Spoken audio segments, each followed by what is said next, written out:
Hello, it's Ashton Lewis. And I'm Daphne Lynn. And you are listening to the NDE WORLD Podcast. Welcome to the NDE WORLD Podcast. I'm your host, Ashton Lewis, and my lovely hostess, Miss Daphne Lynn, is in the studio with me today. And how are you today, Miss Daphne Lynn? I'm doing absolutely wonderful, thank you. How are you doing? I'm doing well. Fantastic. Absolutely fantastic. That is great to hear. And I also loved the way you said welcome today for some reason. It just resonated right through me. Okay. Well, very good. That sounds good.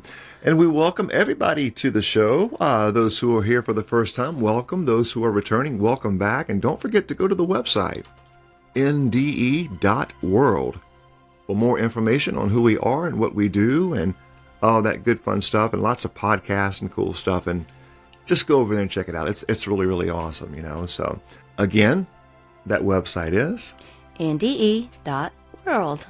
Alrighty. Now, guys, we specialize in the magical, mystical world of the unexplained, the spiritual, the NDE experiences and supernatural and all kind of really cool stuff like that. Okay, we are right now in the middle of a series, actually, a special series that we're doing to help enlighten souls, okay, to help everyone really reach their highest, greatest, good. So yes, most definitely. I mean, we have learned so much from our NDEers, from our guest appearances, and just from our reviews and everything. And that raises your consciousness, that helps you to change your belief systems.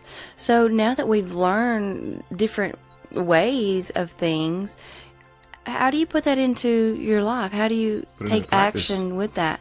Yeah, so that's why we're doing this series on the Universal Divine Oneness and the Universal Laws, because this is action steps now for raising your consciousness and helping you to get on that positive vibration with the rest of the world.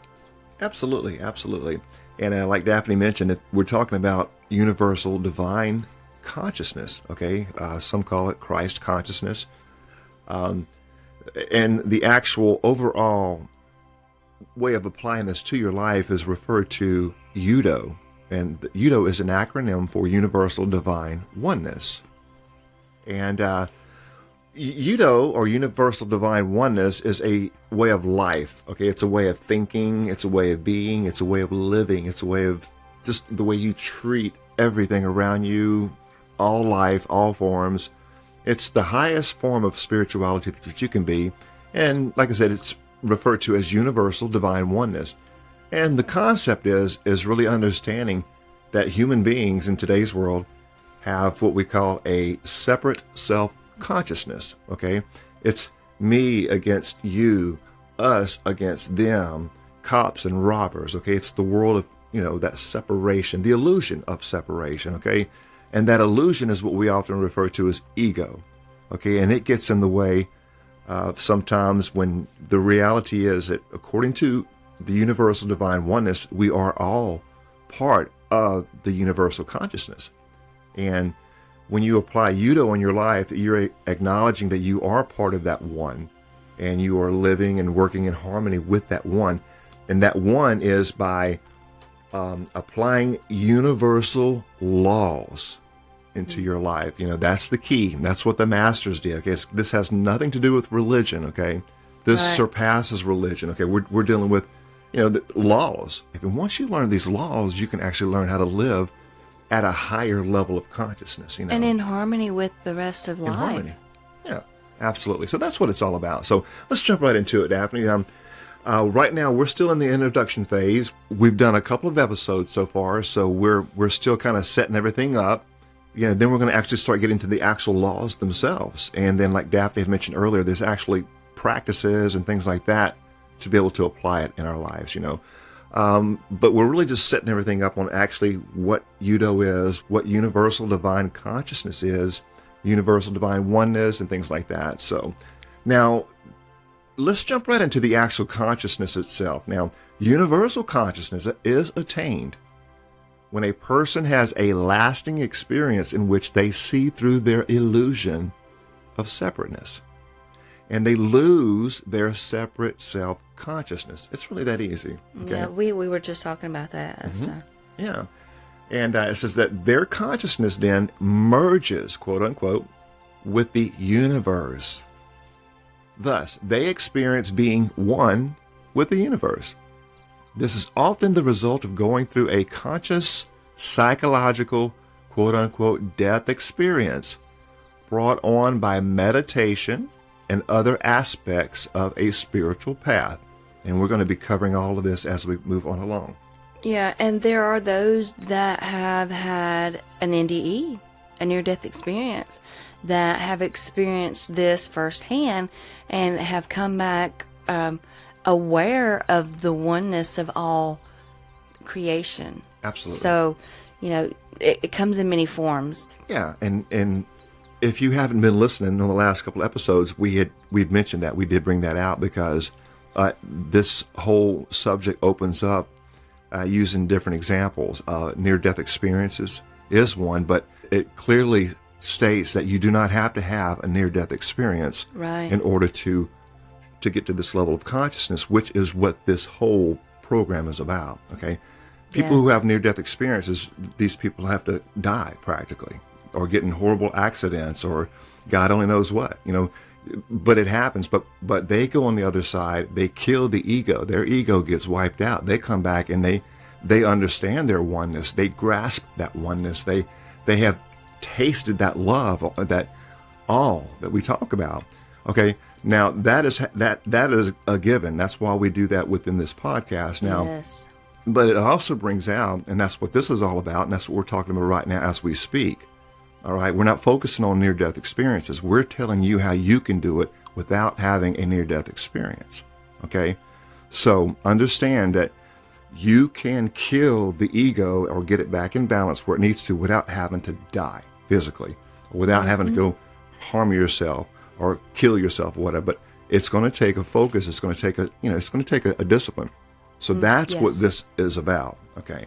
Yes. Now it does tie in with the NDEs, but that's got nothing to do with the actual system. Right. Now, like it's brought out here, the illusion. Okay, it's an illusion, guys. The illusion of separateness dissolves in the awareness of oneness. Let me repeat that. The illusion of separateness dissolves in the awareness of oneness. Okay? These are nuggets, guys. Start really paying attention, because we're going to really start getting into this to tell you how and share with you how you can actually change your life if you're willing to do so. Now, and with the dissolution of the illusion of separateness, the separate self seems to die. Okay? And rebirth occurs. In the Bible, this is referred to as born again. Okay, so a lot of you, are familiar with that term. It's called a crucifixion. It's called an enlightenment. It depends on where you're from. What level. It's dying to yourself. In fact, I was looking at even in the Bible yesterday, and there's just right off the top, there was plenty, but I was like 12 of them that I picked out of it. But it tells you the whole thing. You got to die to yourself. You've got to take on this Christ consciousness, right? And I tell you, when I was in the church, when I read some of these scriptures, because I'm familiar with a lot of them, it didn't resonate. It didn't. My light wasn't on. Right. I was reading it, but my light wasn't on to understand this the way that I understand it now.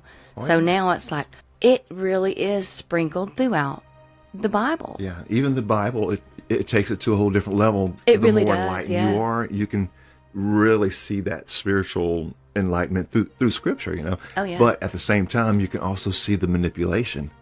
You can also see what's been added, what's been changed, what's been, altered, you can see that just as well. And if you're on a high enough level of vibration, when you read this, if you're still reading the Bible, then your spirit's going to let you know, hey, this is added. This is those little red flags that we talk about going up. Your spirit's going to let you know that not a universal divine law. That's right. And it will let you know. It's Oh, yeah. It's a beautiful thing. Okay, and it goes on to say here that separate self-consciousness is transcended and transformed. You're a new person.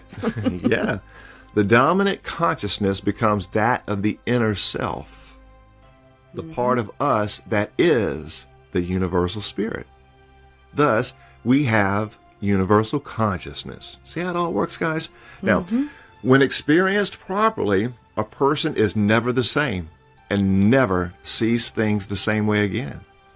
From then on, all things are understood in the light of the biggest picture, in the light of being one with the universal spirit, or what some call God. Selfishness thus becomes a thing of the past.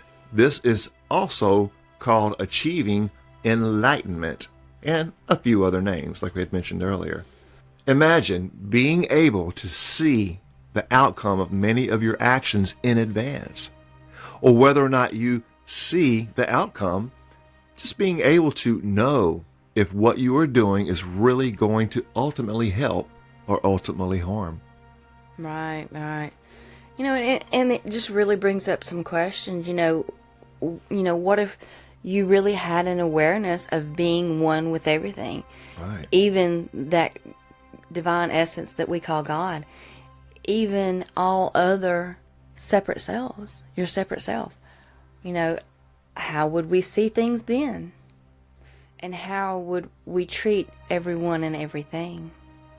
If you absolutely know every person you are dealing with is you, but just in a different form, how would you treat yourself then?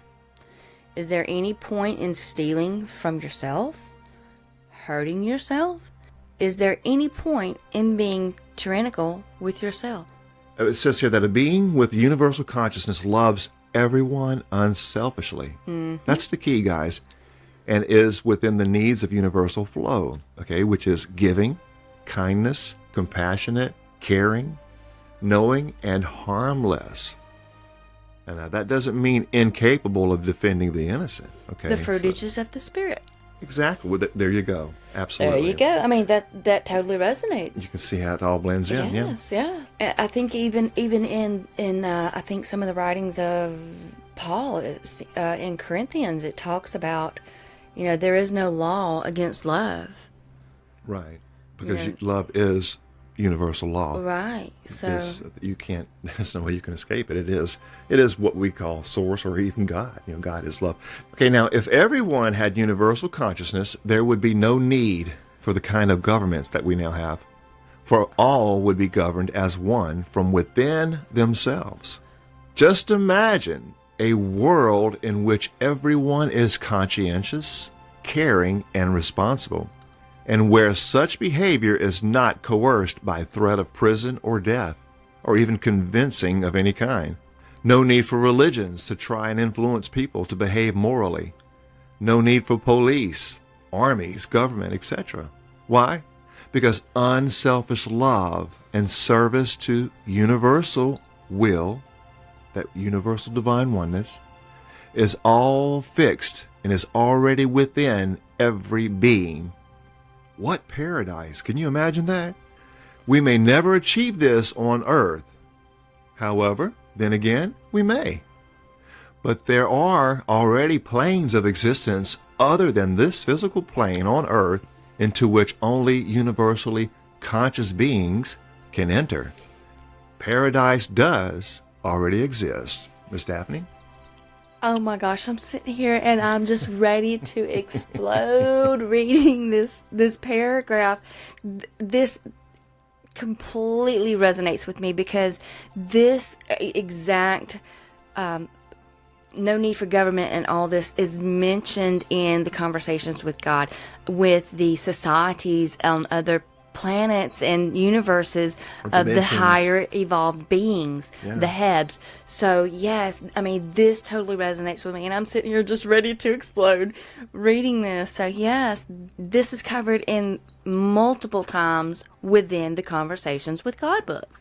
Here's another prime example of what we can do as a human race when your consciousness is raised, when we get away from the separate self-consciousness, when we stop saying this and them and us against them, when we can be realized and become one with everything, that raises the consciousness, and you don't have, when you realize there's not a lack of anything and stop being greedy, that's when everything changes. And that's what is happening within this context of this paragraph with the Hebs of other universes. We may never achieve this on Earth, but then again we may. And there are planes of existence other than the physical plane on Earth into which only universally conscious beings can enter. And that place already exists. That's right.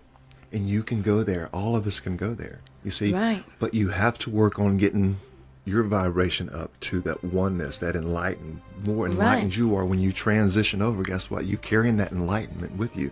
Right, yeah. So you're going to be going to a different place, in that regard. Exactly. And even this, once we leave this physical realm, from my understanding from many of our NDEers and from the conversations books, we don't just cycle back to Earth. We choose where we go. And we can go to one of these other places. So it's just a matter of where we choose and our vibration where we go. It's still free will as a soul, as a spirit. Yep. In the metaphysical And I don't world. think you're going to get to choose your vibration. You are the vibration. Yeah, exactly. Yeah. And everybody vibrates at different frequencies. Exactly. That's the universal law of That's vibration. how your colors and everything are on the in the spiritual form. It is according to your vibration. Right. So you can work on your vibration, and that's what the objective to all of it is for all of us to advance to our highest form of God, what we call God, Divine or essence, divine, or the source, or we have to, not have to, but that should be our objective, is to get back to that oneness. Yes, and there's when you even can for a moment fathom being one with everything and everyone, when you really start putting this into your mind on a daily basis, it really does help to change your perspective on everything. You can love everything and everyone. You can see God in everything and every single human on Earth. Even in little creatures too. Yes, everything. And with all this in mind, I like how it brings out here, said that it just happens that when your separate self gives up its illusion, all right, it surrenders its artificially self-created, self-centered life. And there are degrees of this, okay? The closer you get to attaining universal consciousness, the greater your point of view will become, and the more you will intuitively see the whole picture or whole situation. The attainment of universal consciousness is quite dramatic, though, and you can't help but to see all these things and be aware of them. But while a person who has attained universal consciousness may see the whole picture to the greatest extent possible on Earth, even they don't see it all while still embodied. True. Yeah. A completely all-encompassing point of view is not really possible while functioning in a physical body. We can achieve this in deep meditation, but when we again return to full physical plane function, we can only grasp the essence of what we understood in our ultimate point of view state. This kind of makes me think of the NDEers who go on the other side and have those experiences and come back and trying to find the words to put it into. They can't put it in words, but like it says here, they can kind of share the essence of what it was like. So you can actually obtain those states of consciousness through meditation, but you will never know it as long as you're limited to these physical bodies.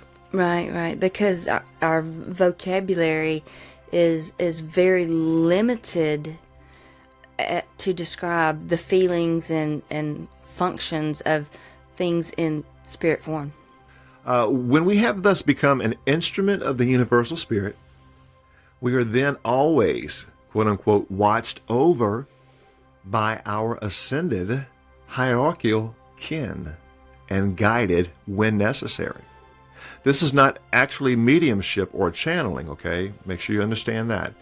It is still having only our own inner being in charge of or in possession of our body and consciousness. You see, you never want to try to channel any other being into your body. That gets dangerous, and we're gonna cover that more later, because there's so many people they claim to be channeling this one, they're channeling that one, and they're channeling this. Well, you have to be careful because you don't really know who you're channeling, but it's okay for you to get to your higher self, your higher being, and you'll know how to do that. It's gonna really break everything down here. So brings that here. So how are we guided? Now, our inner being, okay, is already one with the universal spirit. Mm-hmm. Okay, and when we allow it to come out and take control of us, we become an active link in the hierarchical chain of universally conscious beings. Okay, Udo. As a part of the chain, we are both led by the movement of the entire chain, and we become the chain. While we are still earthbound and fettered by the limitations of the physical plane, others of our chain, our hierarchical superiors, are not so limited. They too unselfishly care for all life, but they are in a higher state of conscious oneness. But they are in a higher state of conscious oneness with the universe. That's that Udo, that Universal Divine Oneness. They are already in the oneness. Than we are here on earth. And they have an infinite view. And as one, we can receive guidance from these other parts of our chain, these beautiful beings who have unfettered, all-encompassing point of view. They always know what is best, even if it does not seem so to us, from our, of course, narrow point of view. So, comments? Yeah, I mean, it's just really, it touched on it a couple of paragraphs back. We intuitively know that resonant vibration that say, hey, this is a truth, this makes sense, so when we're conscious of our guides, our ancestors, whatever you want to look at it as, we intuitively can connect with them, right. and they can guide us, but you have to be aware of the little signs and signals from the spirit realm. Right. Yeah, and we're programmed not to listen to our gut, not to follow our heart from many different perspectives, from religion to politics, parental guidance, whatever has led you to not trust and believe in your own instinct, your own intuition. So, but when we become aware of these things, we can connect with our ancestors, our guides, our angels, whatever out there is helping you in your highest physical plane for the highest good. Yeah. Then you'll get these signals and you're like, oh, okay, that makes sense. Yes, I love how you said that, Daphne. That really resonates. It really does. Now, let's talk about a subject right now that all of us may think we know, and we may even experience it to certain degrees, okay? But how much do you really know about this subject? And it is the subject of love. And when I first started reading this, it reminded me of one of our guests we recently had. And they were asking the question, or brought it to our attention as well, do you really know love? What kind of love are you really in? Is it a conditional love?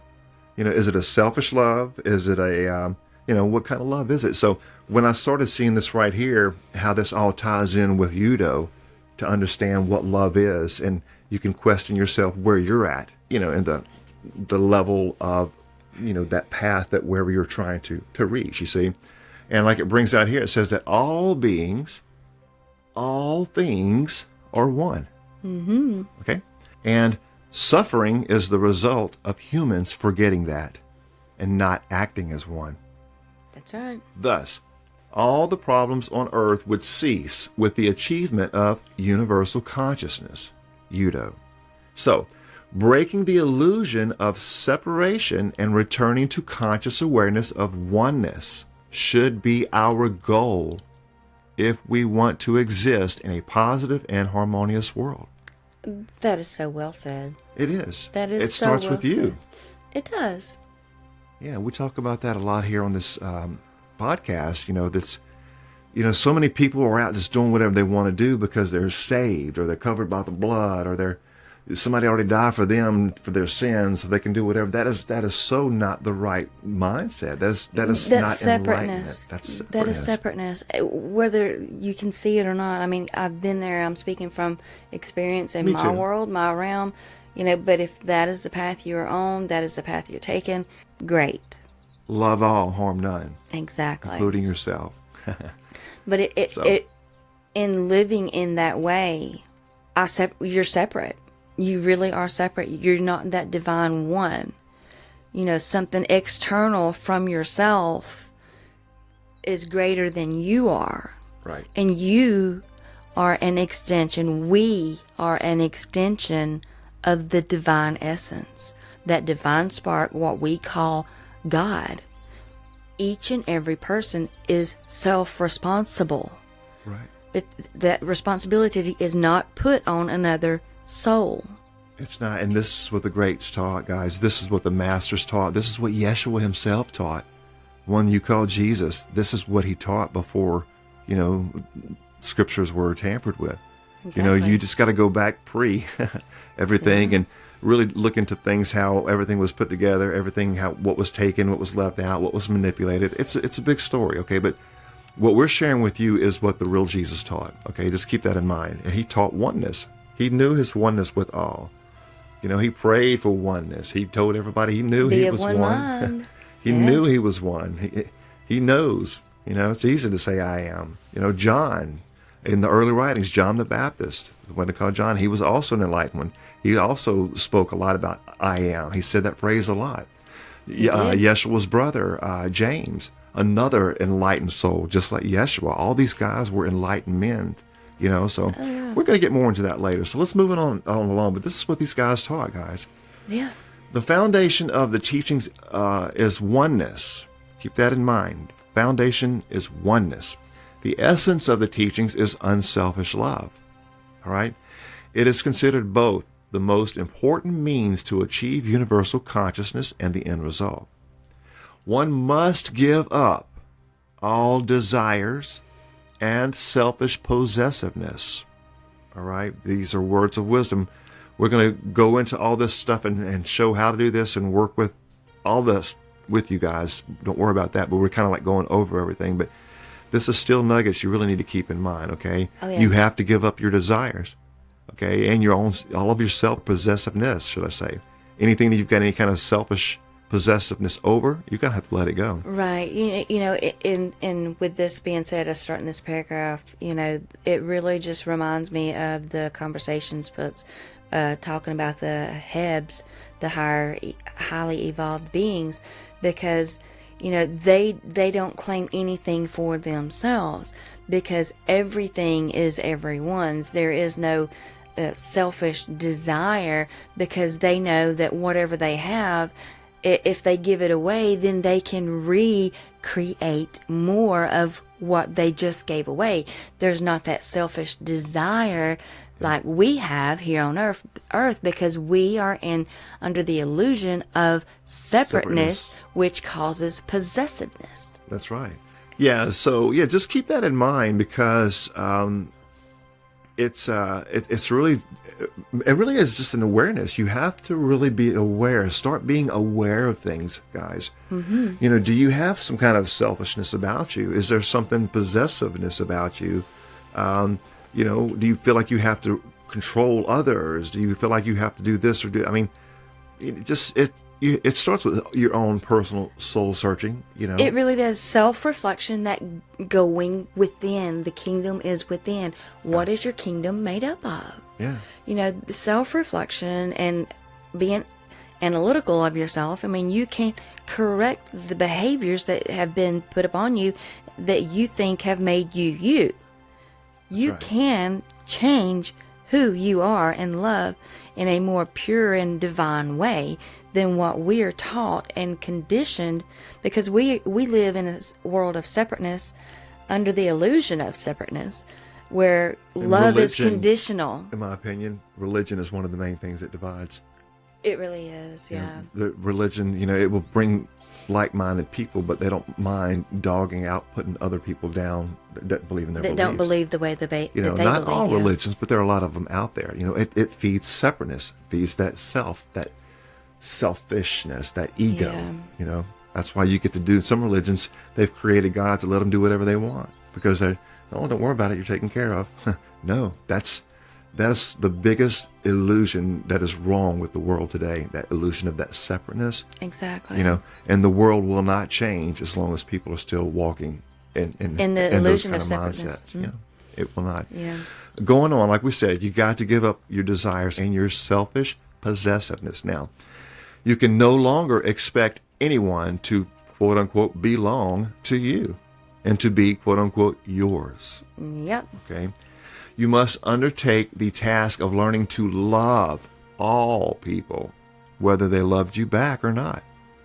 Real love, okay, is caring without a thought for yourself, caring for people, all people, and caring for a stranger as much as your dear mother, your wife, your children, etc. And as you are beginning to perceive, all right, then unselfish love and oneness are bound together like two sides of a coin. Love is probably the most abused word on earth. Yep. Some people think they know love is compassion, giving, caring, nurturing, and some do know it. But the word love and even the concept of love is generally used to describe something quite different. Something actually selfish and unloving. That's why we take such pains to differentiate the terminology. And here we go. In order to achieve Udo, or a universal consciousness, and fully understand the universe and our place in it, you must unselfishly love. And it starts with you. You got to start with you. You got to start with all the little bugs you see, little insects, little animals, little people, big people, all people. But, it starts with you. You have to start unselfishly loving, It is important to recognize and differentiate between loving unselfishly and loving in a selfish, possessive way. All right, now here we go. It says here to start by contemplating your motives for giving or loving. In other words, when you are giving, quote unquote, what do you personally stand to lose or gain from that giving? Is there a selfish motive involved at all? If so, it contaminates any real unselfish giving and love that may have been there also. When you are loving, what will you be getting back from the one you love? For instance, if you give a gift to your lover, don't you expect to get gratitude and extra affection? Selfish motives are behind giving or loving in what would be called a quote-unquote normal relationship. Now, let's talk about true love. What I would call true love is simply unselfish love, okay? Unselfish love radiates to all without exception, so powerfully that it transcends your separate self and is God's love flowing through you to others. You become the vessel that is, quote unquote, channeling the universal spirit, while also being the universal spirit. Do you see how that works? Mm-hmm. It gives to all who would receive. It is like a sun that gives warmth, light, and life to all in all directions simultaneously. If your love is not one that gives to all and loves all, then it is a selfishly based love. If you experience jealousy or possessiveness, then it is a selfishly based love, not true love, not pure love, not unselfish love. So one would ask, then virtually no one truly loves or experiences receiving true love? And the answer would be, unfortunately, this is true. There are a few situations in which most people experience giving pure unselfish love, okay, and the unselfish joy that comes from giving it. Yet, it does happen in certain ways from time to time. Mothers have the greatest opportunity for this because of the very nature of their relationship with their children. Mothers cannot expect to get something in return or be reciprocally loved by their young children, as they might expect in a normal relationship. Those who do expect gratitude from a young child are going to experience disappointment because children have not usually developed even the artificial showing of such appreciation at their young age. Yeah, this is amazing right here, because this is where, in reading all of this, this is where my mind was going to our children, because our children love us in that pure form, that unconditional love. And that is why many of the masters said, let them come to me as the children, because it is that pure, unconditional love. They love everyone, everything out there. They realize their oneness with all. Yeah. And society, religion, parental conditioning hasn't gotten a hold of our children yet at a younger age, and they all love unconditionally. Yeah. Like one of our guests recently had, they have a 4-year-old child, and they said that child, because it is still so close to source, it still has that purity. It hasn't been contaminated by the world yet. Exactly. And that's what happens to all of us. And that contamination is really just the ego. Right. The development of the ego, yeah. Yeah.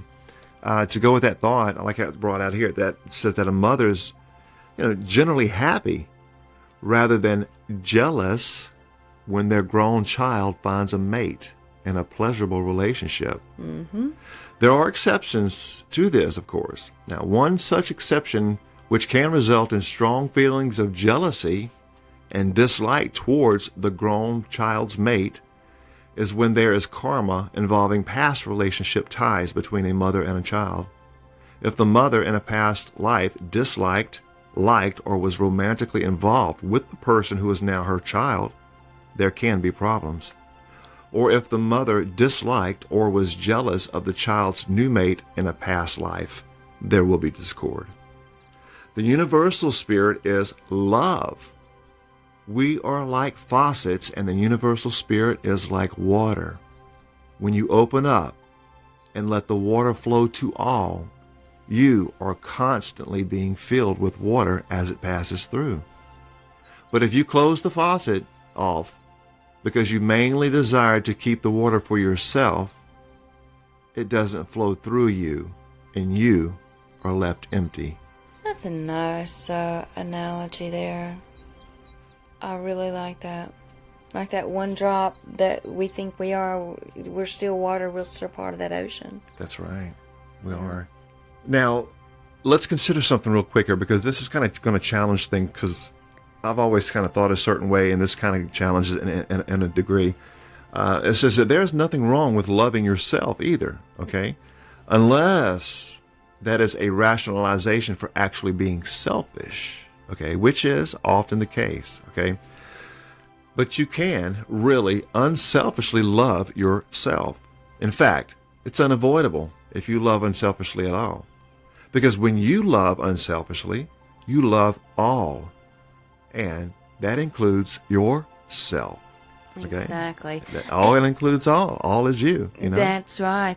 And it goes within. You have to start with self. And when you love unselfishly, you feel so good about yourself that you can't avoid loving yourself. Okay? See how it works? But you don't ever really feel good about yourself when you love selfishly.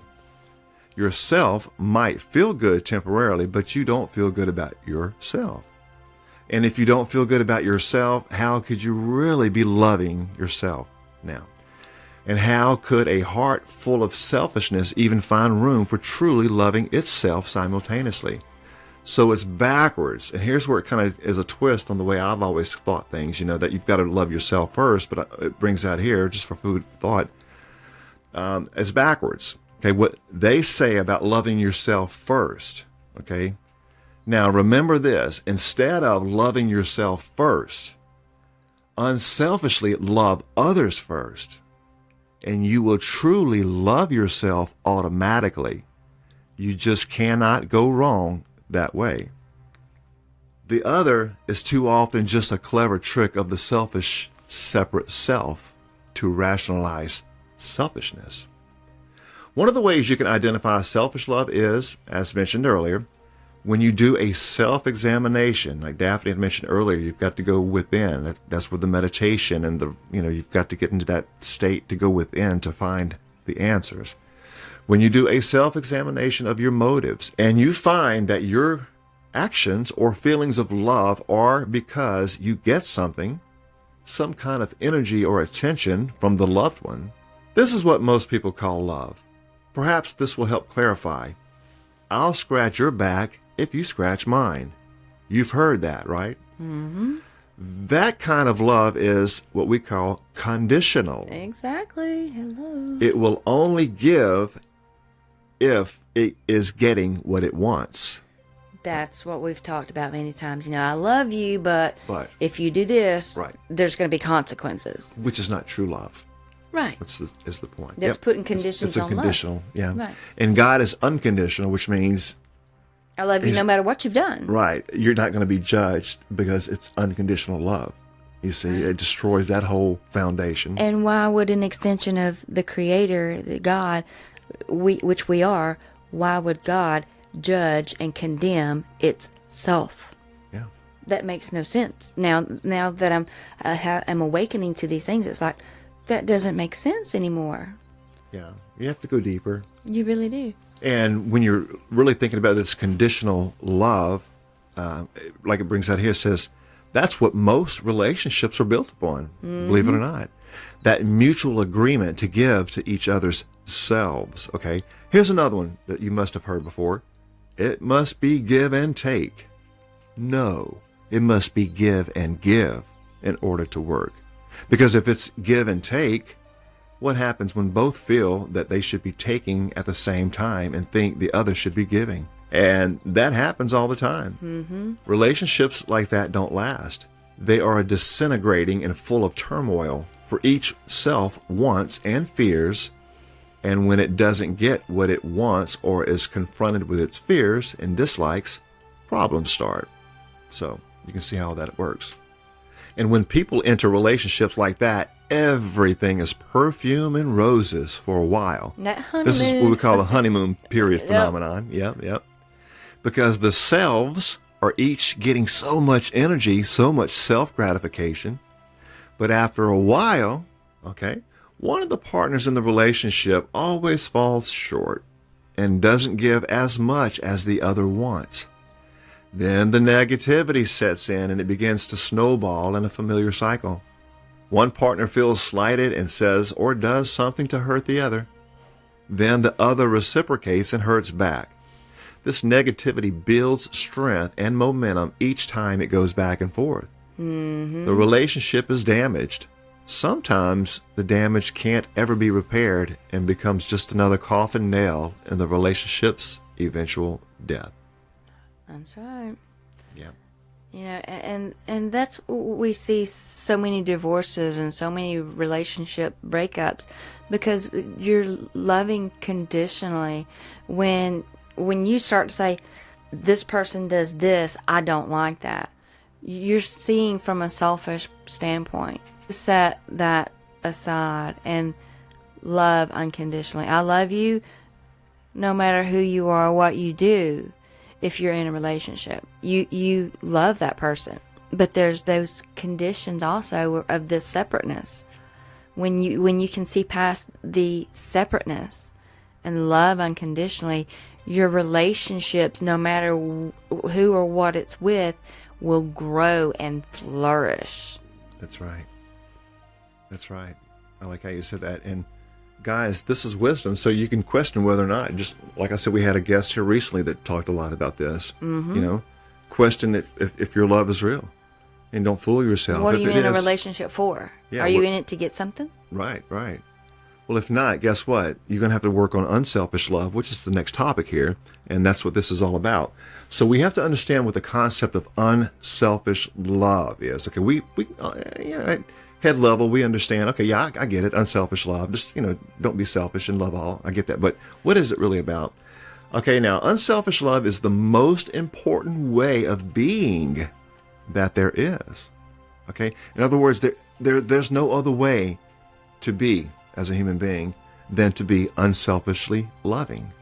That's the bottom line. It is the most important way to be. Yes, and when I think of unconditional, unselfish love, first of all, I think about our children, but also think about your pets. No matter, you may get aggravated with your pet and push it away, kick it away. It comes right back full of love. It doesn't get its feelings hurt. It doesn't say, oh, you did this to me, and go pout somewhere. They may be physically hurt from something that has happened and go and, heal their energy and vibration, and their physical even, but they come right back with love. That's right. Our pets love unconditionally. All of nature is in harmony with that divine universal love, except us as mankind. Right. And it's we are abuse the of only free ones. will, really. It's just It really abuse is. of that. It's the illusion of separateness, is what it is. And to go with that thought, I like this part here. It says that with the exception of people who are hardened in darkness, and there are those out there, their hearts are just hardened. They are hardened in darkness. Virtually anyone can agree, okay? Most people across the board, regardless of your religion, your background, where you're at, upbringing, whatever, most people can agree that kindness, compassion, caring, giving, creation are good things. Thus, these things are far more significant than any belief, any religion, any teaching, any wisdom, any knowledge. Basic spiritual virtues or qualities are the natural result of true spiritual growth. If these qualities are not the outcome of your growth, then the growth is not really spiritual. True spiritual growth moves you away from the world of separateness and selfishness and towards universal consciousness and oneness. Okay? Let me repeat that. Again, true spiritual growth moves you away from the world of separateness and selfishness and closer towards universal consciousness and oneness. That's a good gauge to know whether or not you're on the right spiritual path. Right, and I'm seeing this, that awakening process. Okay, you've become aware of your spiritual self. You're wanting to grow. Yes, that is the steps toward that. True spiritual growth moves us away from the world of separateness. That's right. And toward the universal consciousness and oneness, that pure, unconditional love. The illusion of self is gone. That's right. And that's true enlightenment. Yeah. I love it. I love it. And by the time we get through with these series, hopefully all of us are going to be at such a whole different level of consciousness and spirituality than when we actually started this, that, we can be those beacons. When one experiences such a shift in consciousness, okay, this shift in consciousness can only result in caring for all. For you realize that all beings are you. All the universal spirit. This is experiencing that state of Udo, that oneness that you when you become that divine oneness with all. If it's not making them more caring and compassionate, it's not spiritual growth. All right, keep that in mind. There are times when you should not give a child what it wants because it's not in their best interest. They may want something that could harm themselves or harm someone or something else. But when unselfish love is not present, a child is likely to be, quote unquote, given into when they persist or throw an ego tantrum. You see that a lot. But if you give in, even if there is no physical harm that results, it can make them what is commonly called spoiled, quote unquote. The term spoiled is merely a euphemism for a person's selfishness being so consistently given into and well fed that the self grows in power and wants more and expects more. Okay, just look around, guys. Just look around. Like it says here, in the case of children, they become what people call little monsters. And in the case of adults, they become what's called selfish jerks or bitches. Child or adult, a person whose selfishness is overindulged becomes quite difficult to deal with, and they lack civility and love for others. And you don't want to be the one who feeds such a thing, do you? The essence of it all is to manifest the universal spirit within, and through the physical vehicle, body, mind, self, by living a life of unselfish love. Okay, any comments, Daphne? Yeah, it really just reminds me with this reading about the children of the, testing a child's selfishness. Give a couple of children candy or coins or money, whatever you want to give to them, toys. Give this child more than the other child and see if they're both grateful for it, or if one says, well, that one got more, I want what they got. Yeah. So test the selfishness of the children. I mean, it's just, that's what that reminded me of for some reason. Yeah, and really to go with that thought, you don't even have to test them. Just be aware of it. What are their behaviors now? Does a child scream if you take their cell phone away from them? Do they throw a fit? Most of them do. If they do, then you're dealing with a potentially bad seed that could really turn into a person that is not going to be someone for the greater good in society. I know a mother or a father doesn't want to hear that about their own children, but truth is truth. And that's the point of this whole thing here, like it brought out earlier. You're feeding the ego. Right. When you give a child everything they want, guess what? They have no understanding of unselfish love.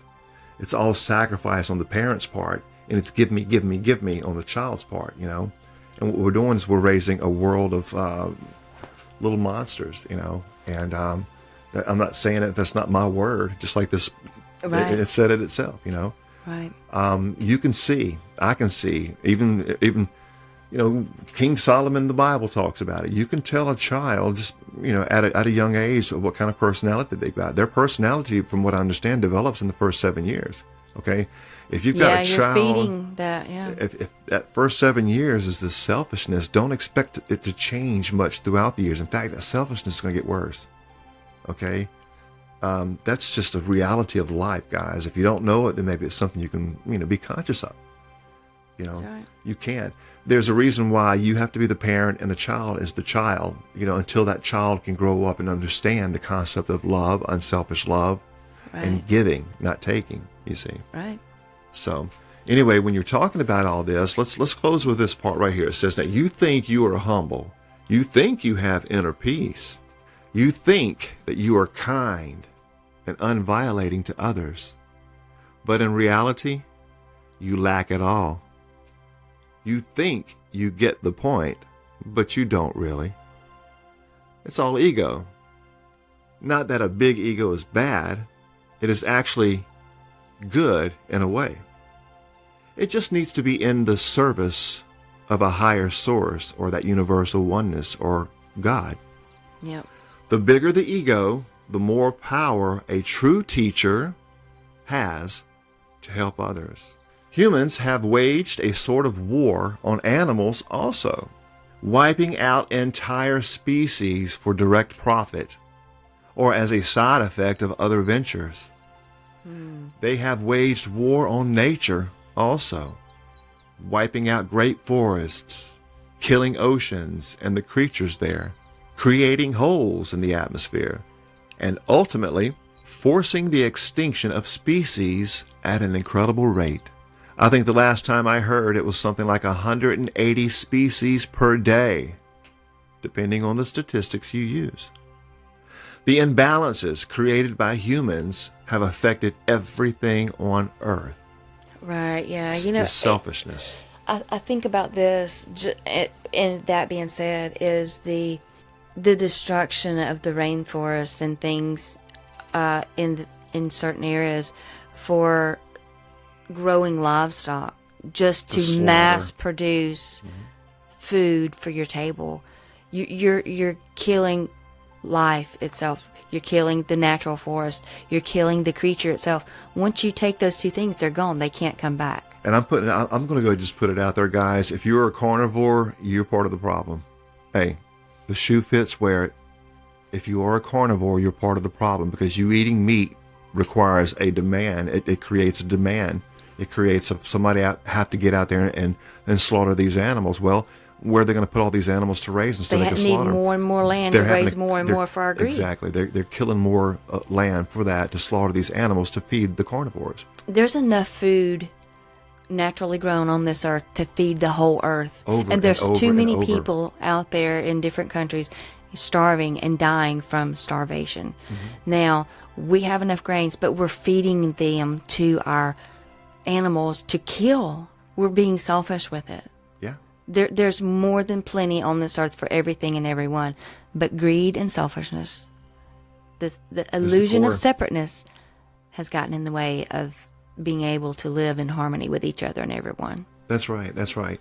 And I want to read this last part here to close on, Daphne, and you can give me your final comment, because it ties in with something else we just recently read. And hopefully, I think you're going to say what I think you're going to say, but I want you to say it anyway. But let me read this last part, guys, and this kind of sums it up. All of these wide-scale, disastrous imbalances and harms, okay, that we humans have inflicted on all life, okay, they're not coming from the way of life of dolphins or bears or insects or snakes, etc. Only humans are so out of touch with the nature of things. Now that humans have the ability to end all life as we know it, they are doing so, even to the extent that it will cause their own extinction. Final comments. Yeah, it's just that, that illusion of separateness, we have to get back to the oneness. And, I've read it so many times, and we are a very young and primitive race of humans. We've upped the scale and down the scale in our knowledge and technology and destroyed ourselves time and again. Life continues forever and ever and ever. And like it said right here, even to the extent that it will cause their own extinction. Yeah. We're in the process of that again. We can, as a collective humanity, human race, we can raise our consciousness and unite, and that collective grow together to become the one, to live in harmony. Or we'll go that separate route where the collective is destruction, destruction, destruction. And we're at the brink of that now. We can go either direction. We're at the crossroads. Yes. And thank goodness there's so many people out there like ourselves helping to raise the consciousness of everyone and everything. YouTube is full of channels. Facebook, Instagram, TikTok. There's so many people out there helping to raise the awareness of everything. If you want to be a part of that, the knowledge, the information is readily available at your fingertips. Mm-hmm. You just have to take that step. And that's why we're going through this series, to help you put into action what you're learning, how you can help be the change you want to see in the world. That's right. It starts with you guys, but some people don't really know where to start. So that's what we're here for. We're going to be able to share that with you guys. And here, I believe tomorrow, I have to look at the schedule, either tomorrow or the next day, because I know the introduction here is kind of long, these first few episodes. But we're going to actually start getting into the actual laws and how we we're can going to start incorporating them in. Yeah, I'm excited so that's about coming that. up here either the next episode or the one after that. But I know we're getting really, really close. So, but I just want to add to this, Daphne. It reminds me of when we were commenting earlier, where everything in life is in harmony with the universal laws except us. Yes. Like it says right here, the problem's not with the animals, it's not the dolphins, bears, insects, all these creatures. No, only humans are so out of touch with the nature of things. Exactly. Is that not the same thing we heard from another source earlier? Yes, exactly. I mean, that's we don't live in harmony with the universe or its laws. Everything else but humans lives in harmony with the universe. Yeah. And we are all experiencing the universal law of cause and effect right now. You look around, things that are happening, even with the weather being off balance, everything, the food, it's because of our own doings. And it's all part of that collectiveness. We are individuations, but we are also a collective, and both are at work at the same time. That's right. The oneness of everything. That's why I say we're at that crossroads. We can go either direction. We have to help raise the consciousness so that we can be the change we want to see in the world. Now, if you want to see it destruction and chaos, well, we can have that. Then keep being if destructive you want and chaotic. Peace and love and harmony, we can have that. Mm-hmm. Whatever you want, you've got to be that. Exactly. Yeah. Be the change. Very good. Very good. So, today's takeaways, I think one of the main things I got from today's episode, Daphne, was unselfish love. Yes. Just really starting to, really go within and really question your love. I'm not saying that you don't love, but, could you? And the answer is yes, of course. Can you learn how to be, loving with all creatures, including yourself, And I also like how that the comment that was brought out, how a lot of people, like in relationships, for example, have that mindset of give and take. And, I like how it says, no, it's about give and give. If you're in a relationship where you get to, it's 50-50, or you got to give and take. No, it's 100 and 100. It's 100. You got to give and give. Yeah. And it takes work, like anything, It really does. It really does. So, any final comments? Yeah. Like you, my biggest takeaway from today's episode in reading this was learning how to love unconditionally, like yourself. I mean, that is a big point. When we can learn to love like our children, when we can learn to love like our pets and all of nature around us, when we can live in harmony with that, our world is going to change. And that starts with loving unconditionally. The illusion of separate self-consciousness, we need to step in and help to awaken the masses. To that.